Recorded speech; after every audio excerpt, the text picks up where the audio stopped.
พิธีเปิดบั่นสอบเสียงจบสั้นประถมป .5 โซกเฮียน2025-2026ทั่วเมืองสุขุมาพิธีเปิดบั่นสอบเสียงจบสั้นประถมศึกษาป .5 ทั่วเมืองสุขุมาประจำปี2025-2026จัดขึ้นในวันที่25วันที่26พฤษภาคม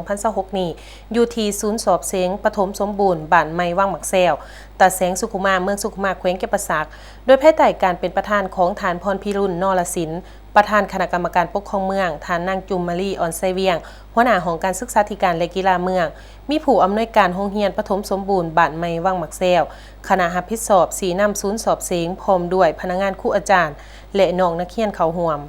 ในพิธีได้รับฟังการผ่านขอตกลงว่าด้วยการแต่งตั้งคณะกรรมการสอบเสียงป .5 โซกเฮียน2025-2026พร้อมทั้งรายงานการหากะเกียมความพร้อมมาฮอดปัจจุบันแม้นมีความพร้อมในทุกด้านการสอบเสียงประกอบมี4วิชาคือวิชาภาษาลาวฮัดแต่งวิชาภาษาลาวเขียนถ้วยคำถามวิชาคณิตศาสตร์และวิชาวิทยาศาสตร์และสิ่งแวดล้อม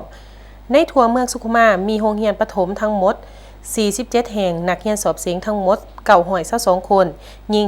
491คนจำนวนศูนย์สอบเสียงมี10ศูนย์สอบเสียงแต่ละศูนย์สอบเสียงประกอบมีคณะประธานประจำศูนย์และกรรมการย่ามห้องเสียง